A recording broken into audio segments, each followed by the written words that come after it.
on this computer. Okay, cool. And I think we just lost Gary. I'm not sure if that was an accident. Gary's in the woods. He said he's out in the bush. So he said he was having connectivity. Okay, I We see. have to assume he's gone and move on. Okay, yeah, he just was out and he'll be back in, but when he gets back in, yes, hello Gary. If you would rather not have your video on just for bandwidth stuff, Yeah. that's all good. You don't have to worry about having your video on, because this will I was mostly trying be... to turn it off. Oh, I see. Okay, yeah. All good then. We'll get rolling with this group. And yeah, if people ask you questions after this session, they're like, oh, like I didn't hear about that, or like that kind of thing, you can let them know that we're recording it and that we'll for sure share the slides of the presentation that have a lot of the information on it. So shouldn't take too long, but just like a quick little outline of today. We're just going to review everything that's going on, talking about like committee versus council, and sort of answer the question already posed earlier, and then describe how you register if you haven't already, what to say, like, and how to draft that and structure it, and then what to expect when you're actually presenting. So yeah, that's a brief little outline, and then of course we'll have time for questions and answers at the end. But just to provide a little review, and also I completed these slides like right at 1 p.m. So do not be surprised if there isn't a mistake in it or something. But I'm not seeing a mistake on this slide though, which is good. Let's see if the trend continues. But basically the situation that we're going into right now is that we have a fall supplemental budget that's come up that the city of Edmonton may or may not move forward with in its entirety. We're kind of here to talk about some of the finer details of what's included in that may or may not. But the grander situation is that this is a really tough budget because there's the impact of COVID-19 on the city of Edmonton. They've lost a lot of their revenue streams, like with transit and people paying user fees for rec facilities and that kind of thing, and just impacts to the economy overall. So right now, many on council have indicated we're going for a 0% property tax increase, and then within this budget, and then also to achieve that goal, they're recommending the closure of several facilities. And so this is kind of, those facilities are part of getting to zero. And so council may choose at the end of the day to move forward with zero, or they could choose to raise it. I guess like the way that we're structuring the decision right now is we're not telling them how to answer that greater question of like 0% or not. We're just talking about things that really matter for our community, specifically those facilities that we're talking about.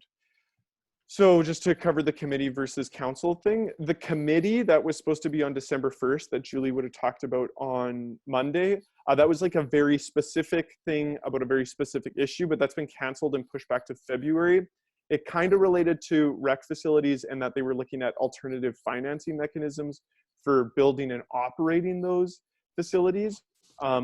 So not as much part of the discussion now because that committee meeting's been canceled. And so where we're focusing our efforts is on this public hearing piece that's on December 3rd, and it's focused on the fall supplemental budget, which I described at the beginning. And this is like a step within the 4-year budget that council now works within. So they have 4 years and set out the plan for 4 years. And this is like a goalpost that they're passing and are choosing to like offload or onload things into the budget to like,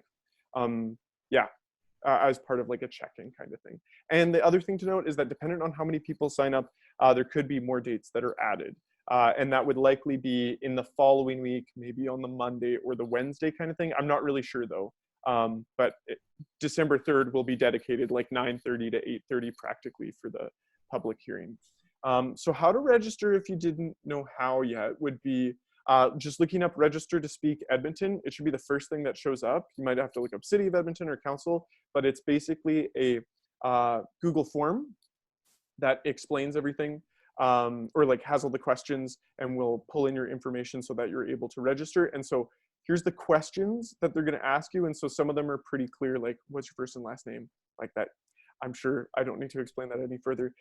There's a question asking, are you speaking on behalf of a group? And so unless you're like, you know, the president of a community league or like you're working with an organization to speak on behalf of them, you will just be speaking on your own. So you're not representing on behalf of a group. you'll be speaking as an individual, which is a little bit simpler a process. You can just craft your own speaking notes and be ready to rumble. You can say that like I'm part of like X community league within your speaking notes, or like I live in this neighborhood within your speaking notes, but unless you're like writing your speaking notes as like the representative of an organization, you should answer no to this question. And then there's some more questions about like phone number, email address. It's really important to get those correct, like double check that you have the right information there, because that's how they're going to follow up with you for when you're scheduled. Then there's like a drop down question of what type of meeting would you like to speak at? We're speaking at a city council public hearing. And so then the second half of the question, what is the date? It is on December 3rd, regardless of if they add more dates or not. You just select December 3rd on the calendar because that's the original date. And this is a little bit more of like a procedural one. The next one about the agenda number. It would be 6.1, and this would be the first mistake of the presentation that I've noted. I should have put exactly what the title of that item is. But if you just put in 6.1, you should be good. But then also you can look at the city council meeting agenda for December 3rd and look at that 6.1 item and copy paste it in. But if you just put in 6.1, it should be clear. Overall, with a public hearing, it's a little less complicated with how you have to sign up for this stuff. So you could even like flub this up a little bit and it would be fine. This public hearing is only dedicated to speaking to the fall supplemental budget. These next two questions are, you don't need to answer because they're questions being asked for different kind of council meetings that people speak at when they're speaking, you know, as like a representative of like a consultant or that kind of thing, especially with like, you think of rezonings, like they answer these questions. We don't need to, they're not required. There's a question about presentation materials. And so sometimes people bring stuff to a public hearing and share like PowerPoint slides or like video just with the scope of a public hearing regarding the budget, like the size of that public hearing.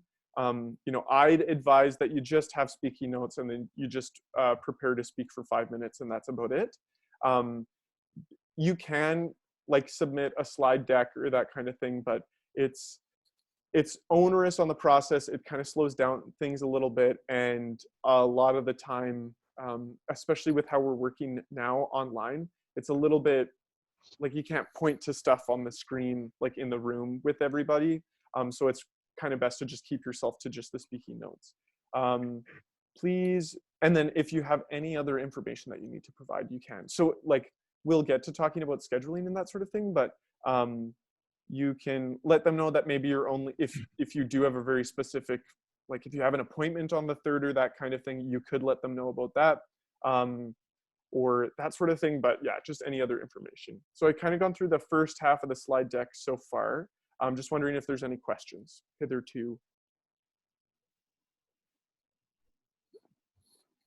If not, that's all good. That gave me an opportunity to have a little sip of water.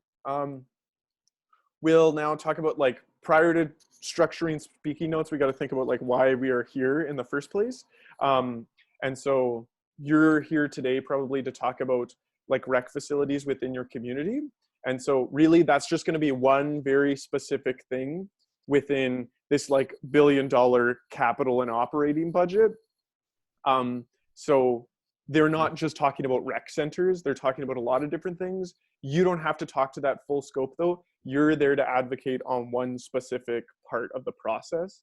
And so another positive thing about speaking at public hearing is that like you're providing ideas, perspectives, and solutions that may not have been offered so far within the discussion. Because a lot of the time, the decisions being made up to this point with city council would just be between like the administration who like does the bidding of city council and city council itself who like makes the decisions and that kind of thing. They might not have heard from somebody from a community league or a neighborhood yet, or may not have heard that a specific perspective yet. So like be excited to share those kind of informations and ideas that haven't been highlighted so far. So now to go into like the drafting process of what to expect. And so these are like the procedural details. These will hopefully provide you with some guardrails to work within. But I just received a text. Oh, Susan wants to get, okay, so we've just received the first note that somebody might be outside of this meeting, and so I'm just gonna double check that I haven't missed admitting someone. I'm just gonna stop my screen share. Oh, there are 2 people. Oh, okay, well, thank goodness for Julie for reminding me of that. Okay. We're just gonna wait for Susan. And I see Ben is just joining us right now. Welcome, Ben, and welcome, Susan. I think Susan is in here. Hello. And yeah, Susan is here now too. We're just in the middle of the presentation, kind of covered some of the process points of like registering to speak and that kind of thing. It's really clear within the presentation itself though. So I'm just gonna make sure that you have the slides afterwards and we should be good. Oh, wait, I did it the wrong way. Okay, so now I'm just gonna start sharing my screen. You both got in. Oh, it's all good, Ben, don't worry. You just got into the good part though, where I'm going to just provide some guardrails about how you can like structure your speaking notes and that kind of thing so far. So when you're preparing to speak at public hearing, write speaking notes in advance, especially if it's your first time. Like some people can improvise it or may think that like they can just wing it on the day of. If it's your first time, especially, just prepare yourself something in advance. It makes it a lot easier and a lot less stressful. If you're trying to figure out word count and that kind of thing, or limitations, you have a 5-minute slot to speak. You don't need to use it all up. And you know, council will probably be kind of nice. They might, if you run over a little bit, you're good. But especially with like a public hearing for budget, like they can be really long. It's really good to stay within the 5 minutes. So writing 500 to 750 words is a good goal to set for yourself if you're just starting to type things out. And then of course, after you've typed things out, practice speaking, practice the speaking notes in advance. That's the second mistake of the presentation. But like I said, or like I said earlier, I finished this at 1 p.m. So, and you could do the exact same thing for the public hearing too. You could finish your speaking notes at 1 p.m. and it might go okay. Just some tonal things to think about when you're writing, like keep it positive. Oh, I have 2 more. Oh, wait, 2 things. Stop apologizing. Oh, thanks, Michael. I'm feeling good, don't worry. And speaking of feeling good, the tonal things that we can be thinking about with how we write our stuff is like frame things positively. Like council is going to have a really, really long day, and so they don't want to, well, it's not that they don't want to hear somebody complain about everything that is wrong, but like we all want solutions. We all want a better city. Like if you can frame things positively and like frame things as like, this is the right decision to be making because it would be so great for my community, that will ensure people don't tune out as fast. Because yeah, people sometimes try to tune out negativity, especially if it's a long day. And then the other piece is like put your own personal pizzazz to it. That's the other way to keep people engaged, because they're probably going to listen from like 50 to 100 people. And so how can you be one out of that 50 to 100 people who is memorable, interesting, like put your own pizzazz on it. But to provide some further structure, what to say, oh, I'm just going to move my little window over here. I didn't spell neighborhood wrong though. This is just, that's the Canadian spelling of it. So no concerns there. Pat on the back. To provide you with like some sections for your speaking notes though, introduce yourself, just say who you are and what neighborhood you live in. And then you can get to the issue that you're hoping to talk about. So like, I'm here to talk about this facility and how it is a positive contribution for my community. Break into some positive, or like some personal examples of like how I use the facility, how my family uses the facility, how I see my community using the facility, and like why that is important, or like how that is good. You can also talk about like, you can maybe like start on maybe a concerned note and be like, have this worry that if the facility is closed, it will hurt my community. That's why I'm here to speak to council today. You can provide some examples of like those concerns. But yeah, that's like after you've introduced yourself, just like kind of cut to the chase of like, I'm here to talk about this thing. Another thing to indicate at the top is like, if this is your first time speaking at council, that's great. They love to hear that. I try to speak at council less because I've been there a lot, and they're tired of me. They want to see fresh blood. And they also will see, especially for some counselors' perspectives, if they're seeing new people speaking to an issue, it like legitimizes that issue, because they're not like, well, this is just one person's agenda that like keeps on speaking to it. It's like, oh, this is like actually people in the community care about this stuff. So really highlight that. And if you want some like extra points, like be like, I'm a little bit nervous today, or like, you know, if something goes wrong, give me some slack. Like people will understand. So you can feel free to say that. Onto the second, or like this third piece, sorry, after you've talked about like, I'm here to talk about this facility, or like, I'm here to talk about this idea within the budget about like these pools, these arenas, relate it to higher level ideas. Like it's great that you're a citizen who has a concern, but ultimately city council needs to be acting in like the best interest of all Edmontonians. And so that is captured, that best interest of all Edmontonians is captured within like these higher level ideas. Yeah, that'll be more effective in like persuading them to listen to you if you're not just like, I have this specific concern, please fix it. Like I have this specific concern, and like if we made this decision or moved in this direction, it'd be better for everybody. Like that's what's going to get them on board with like the idea that you may have. So some of the higher level ideas that like have kind of come out so far from the community leagues that are involved. You know, these facilities should remain open to maintain the vibrancy of neighborhoods. It supports the city's broader strategic goals. Example of that would be like the city plan, which is like the city's overarching plan for like land use and transportation. We have a goal to have 15-minute communities. And so having a pool or having an arena within your neighborhood really ties into that quite well and ensures that you can walk or ride your bike within 15 minutes of your house to these facilities. So yeah, that it maintains the vibrancy of those neighborhoods. Also, core neighborhoods need reinvestment as population increases with densification. That's another idea that you can tie into of like the broader city sort of perspective. Like we're seeing more infill. The other half of this is like, if a neighborhood is denser and has more people living with it, that results in higher revenues from property taxes. So really what we have in like, especially Oliver and Strathcona, is like these neighborhoods like punch way above their weight with the amount of like, you know, funding through property taxes that they provide for the city. Like in some ways, they're kind of paying for the city to be able to build rec facilities all over the place. But why are we going to close the ones within the neighborhoods that already provide so much for the city? So we need to be like reinvesting in these places as we try to densify and ensure this stuff stays open so it remains a vibrant place to live. Like that's kind of broader ideas to be related to. And especially like if you're speaking to something like Rolly Miles, we need a long-term plan for renewal of these facilities and using unique approaches to building these facilities. This kind of related to the committee discussion that was canceled and will be in February. Like the city needs to learn how to do some of these more like modest rec facilities that are within neighborhoods, that are within a walkable distance, because that's what relates to the broader plan. And so especially if you're like passionate about Rolly Miles, you can describe this as like, this is a trial opportunity. Like we're gonna figure out how to do this so we can keep on doing this to meet the city's strategic goals. Yeah, that's how you can kind of frame that opportunity as like, this is, and also city council just really loves the idea of like trialing an idea, trialing a new idea and like figuring out how it could work so they can get better at stuff in the future. That's a third idea that you can sort of relate to.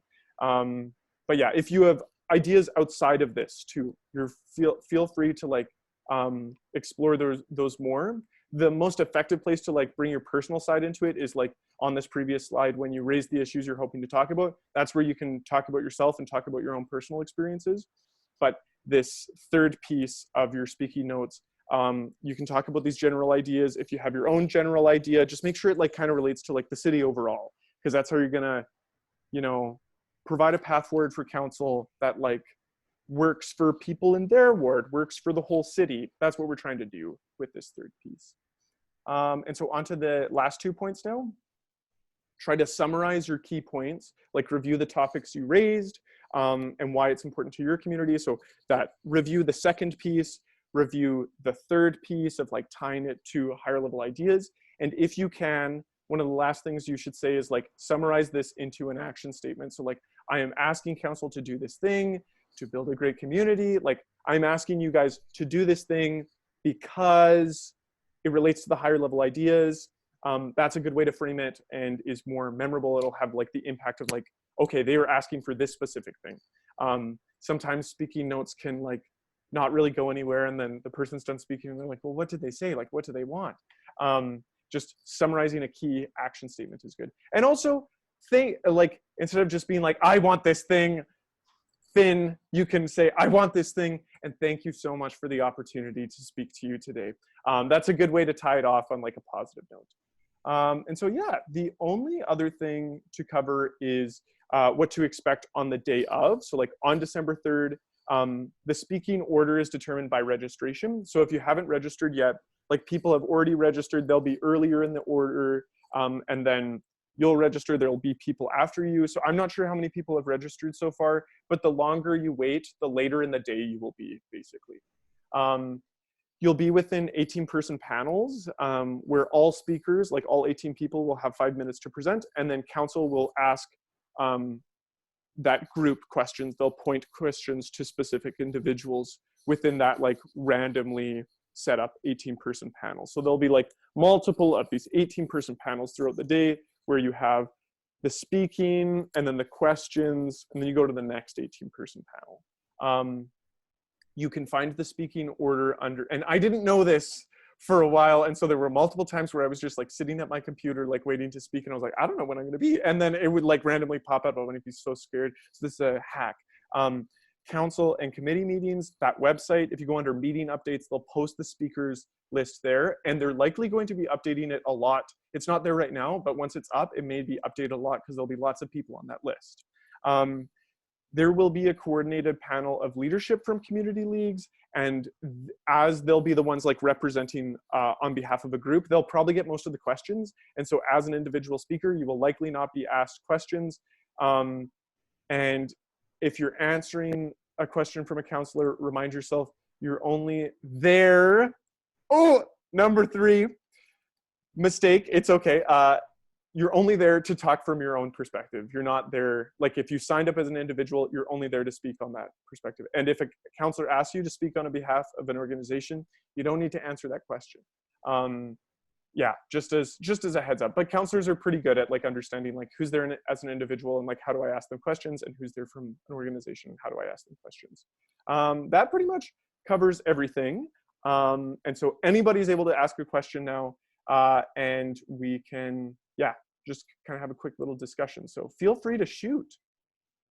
I'm just gonna make sure. Stephen, I wasn't actually planning to speak. Julie just said, because I had the concern about. Oh.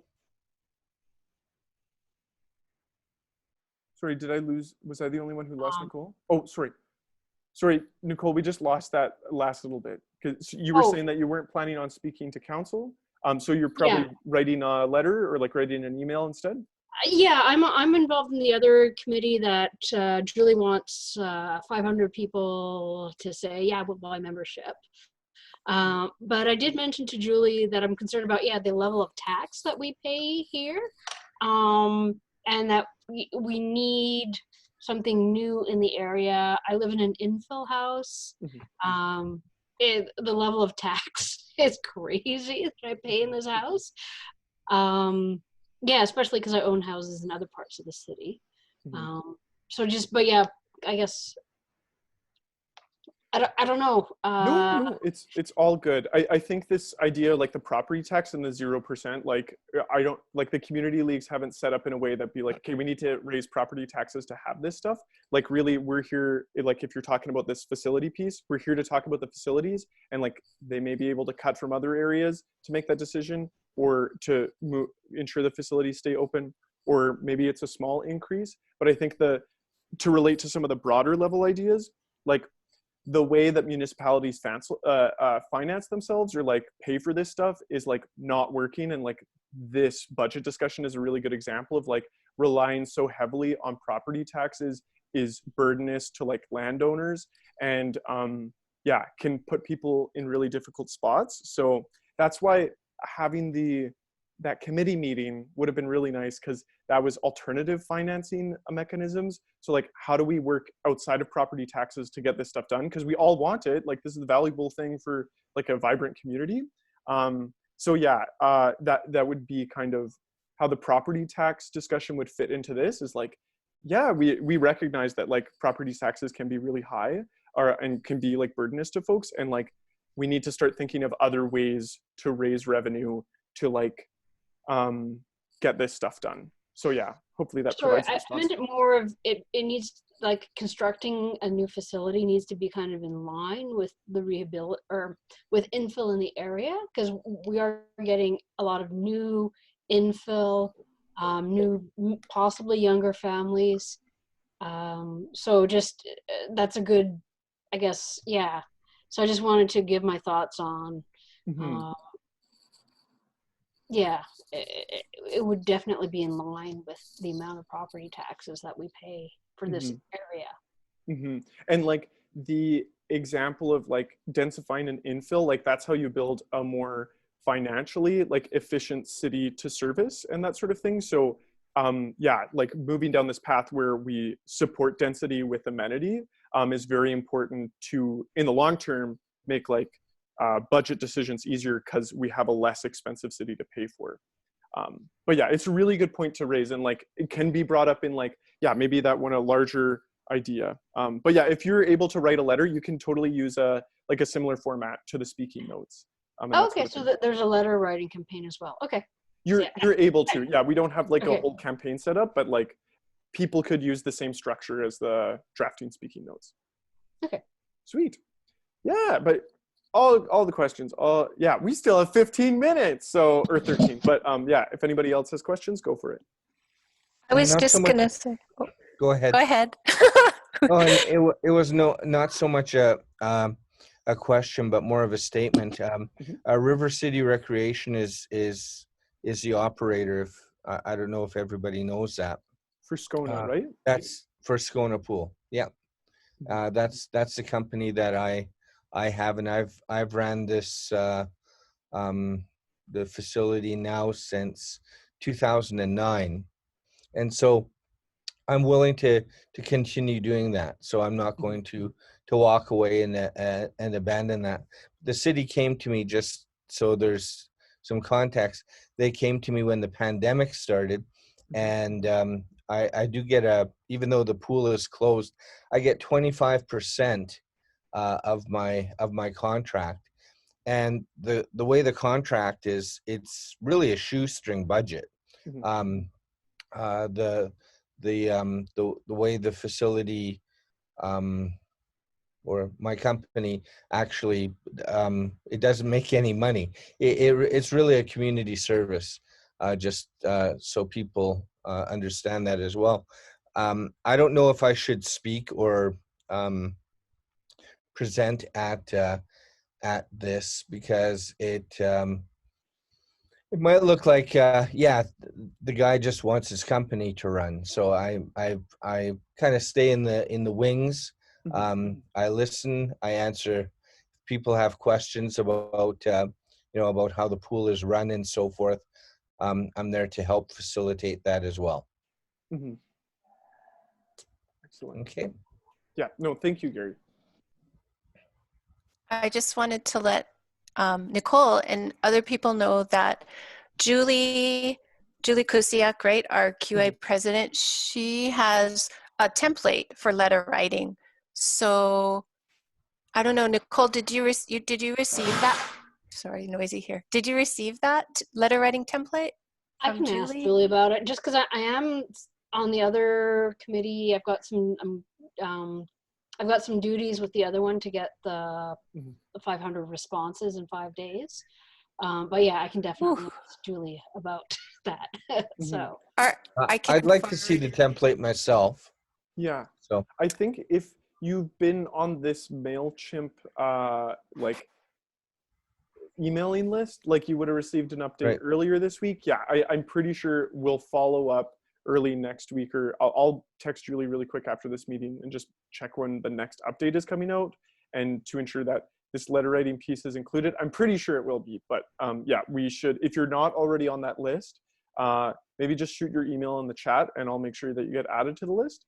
But that's probably how you figured out about this opportunity though. So I'm assuming you're already. Yeah, the same email, I think. Yes. I thought Yeah, it was the no, same. and I think I got this one from the other group anyway. I asked, and yeah, and Julia emails, and anyway, I live down the block from Julie anyway, so.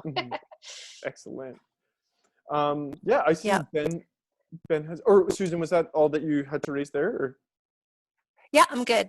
Sweet. Okay. Ben, if you, yeah, feel free. Yeah, well, thank you guys. I'm new to all of this, any sort of municipal activity at all. So I just wanted to make sure that that I understand and my expectations are sort of in line with what we're all sort of hoping. So our family loves Scona Pool. My daughter has done swimming lessons there for the last 6 years. I punch out my community league swim card every year. And so I was devastated at the loss of Scona Pool. And in combination of that, though, I'm really excited about the prospect of Raleigh Mills, and I'm sure that's why we're all here. So I just wanted to make sure. So when they were talking about closing Scona, I'm sure based on being well past its life cycle and in step with the 0% tax increase, when we're going, are we asking that we understand the impetus to close Scona, but we want that to be so the operational budget rolled into a capital budget, or like I want to see Scona stay open. I mean, that's what I want. I guess when I show up, I don't want to be unsympathetic to the realities of the pandemic and what a 0% tax increase would mean for people who are out of work. So I guess I want my expectations to be in line with that, but at the same time, so yeah, No, does that make sense? We can hit that point exactly. I'm sorry for not spelling that out clearly, and I should have. So thanks for providing the opportunity to do so. But we're convening people to push for the facilities to remain open, because these are such small operational expenses in the long term, or like year to year. There's a recognition that, like, especially with Scona Pool, like that's a facility that will not last forever. And so there will need to be a replacement like Rolling Miles in the future. We're not at that future replacement stage yet. So what we're pushing for is keep these facilities open and let's start preparing to build new facilities to replace these. And to the point of the 0% property tax increase, like we're talking about these specific projects within the budget, like that's where we're passionate, that's what we're here to talk about. Council can be making other decisions in like the larger budget to ensure they remain at 0, but we still have, you know, amenities in our core neighborhoods. So yeah, hopefully that explains it. So we're advocating, we're fighting, like once again, I'm so totally behind keeping Scona open. And we're also saying, but we know that the end is coming in terms of life cycle for Scona. Can we please plan based on increased density, based on a vibrant community for Raleigh Mills? Yes, and I like the question within this specific budget, like the fall supplemental, is like, do we want to close Scona Pool or not? And like Oliver Pool and like these things, is like, we want to keep that open. And then the other half, which isn't in the budget right now, is like, and provide capital funding for like future design of like recreation amenities in the core. And that might not happen this budget, but it could happen in the future. And so we need to keep on like planting those seeds for change. So yeah, really the core question is like, will the facilities open or close?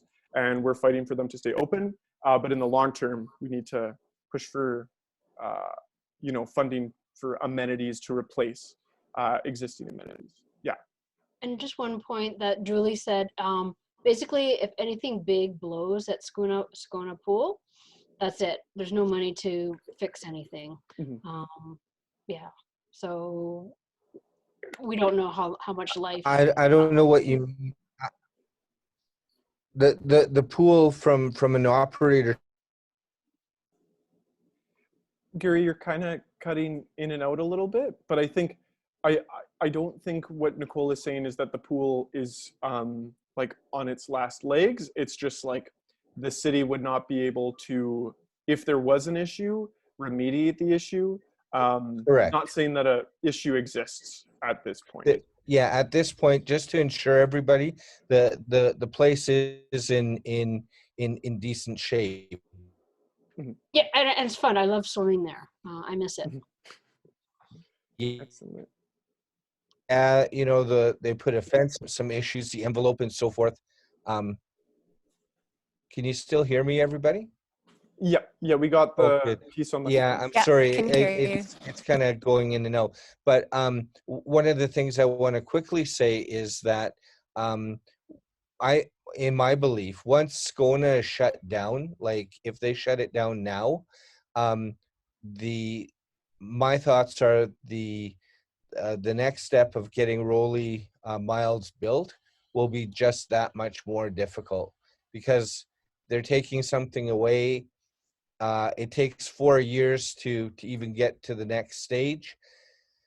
And people will say, well, you survived 4 years. Why won't you survive the rest of the time? It's an attitudinal type of, you've made it work, so you don't need another place. So we have to really push on this. Yes. Just a thought. That's exactly it. Help if we turn off our videos? Will that make our audio better? Or is that just a myth? It Oh, could no. help. Yeah. I also think we're almost at the end of the session. Like we only 3 minutes scheduled left. I'm good to stick around a little longer, but I just want to, Ben, if you have another question. No, I think I just wanted to make sure that I was, I guess, asking for the right thing. I want all the things. I want school to stay open, and I want to see Raleigh Mills built passionately, but I don't want to come out of step with the rest of the group, I guess. No, that's in line with the group that like fall supplemental 2020 budget, keep Rolling Miles or keep SCONA Pool open. And then long-term additional funding to replace that facility in the future. And if that can happen in fall supplemental 2020, sweet, like amazing. But yeah. Thank you very much. Yeah, no problem. I couldn't agree more, Ben. I might have. Susan? Oh, I might have missed this at the beginning. When we do the registration Google form, I just took a quick look at it. And one of the questions was, who are you with? So since we're individuals, do we say that we're with the QA Community League, or what do we say? Yeah, you are able to say that you're an individual, like in the sign up, you're an individual. And then in your speaking notes, you can say like, I'm a member of the QACL, or like, I live in this neighborhood. But yeah, the registering with a group will just prep counselors to, and like those speaking as like, yeah, the reps of a group. You kind of need to be the rep of a group to speak on behalf of a group. Yeah. So hopefully that clears it up. It's also within the slides too, so you'll see that. Okay, cool. Yeah. I'm like Nicole. I'm on the fence about whether I'll do a letter or a presentation, so I'm not sure. Yeah. Excellent. Okay, thank you. And Michael, you were about does anybody know what time this particular topic will come up? On the 3rd? So there'll be a panel of like presidents from community leagues that'll present at some point in the day, but really the rest of us will just be peppered throughout the day. Like there'll be lots of different people to talk about lots of different issues within the budget. So yeah, there'll be that one group that's talking about it just by the way that they schedule themselves and sign up, but you're able to talk about it at any point throughout the day. And we're not exactly sure, when that would be. So hopefully that's clear. Yeah, it is, because in the physical type of thing, they'll ask and then they'll kind of cluster people, but doing it virtually will be a nightmare. So it'll be interesting. It'll really just be in those 18-person cohorts. Like that's how that'll just be based on who registered when. So it'll be whenever, it'll be a buffet of a budget. Yes. Budget buffet. Okay. Budget buffet. Yeah. Michael squared. Yes. Michael, you were about to say something earlier. I was just going to say thanks for pulling this together today. It's a good confidence booster before the big date. I spoke with Hans, the principal of SCONA. He said he was planning on speaking to the value of SCONA Pool to the school as well. I believe a swim coach and a couple other kiddos may be speaking to it. So that's great. And yeah, I think you nailed it in your response to Ben. I think there's a lot of us who want to fight to keep the pool open for now, and continue that. The only way we should accept closure is when we're cutting the ribbon on the opening of Raleigh Miles. Yes, exactly. Exactly. Jane, I just want to check in with you. I know you hadn't had the chance to ask a question yet, so yeah, feel free to shoot if you have any. No, this is great. This is super helpful. So I'm actually a parent of kids at the school, and we actually live in Lansdowne. So I attended the meeting that the Community League had, and also it was talked about at our parent council meetings. So we're kind of doing some letter writing, and then some of us are registering to speak on Thursday. But this was super helpful just for a guide for the format. So are you going to send to the email list that got the invitation for today? Are you going to send out that little slide? Perfect. Just with that outline, because that's helpful. And for those of us that'll register to speak, that's great. Because basically in Lansdowne, Scone is our high school. So, I mean, there are a bunch of us in spectrums of, you know, like I've got one kid in Vernon Barford who will be going to Scone for high school. And then I have one in Scone who swam with the swim team. So, and we also use the pool recreationally and have done pool rentals as well, because it's fantastic for rentals. So, yeah. No, and that's that perfect, like, personal pizzazz piece. Like, that's how you can talk about, like, I don't even live in the neighborhood, but I'm nearby, and like, this is really important for my kids going to school, but also just in the long term too. So awesome. Ben, I see you have your hand raised. Sorry, I just left that up. That was an old hand raise. Oh, okay, old hand raise.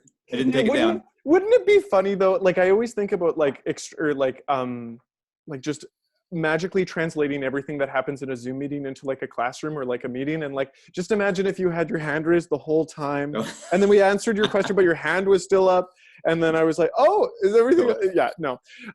So goofy this online world. I think that's all that I was hoping to cover with you all today. So I'm glad we were able to have a quick Q&A at the end too, and feel free to share those slides as widely as you'd like.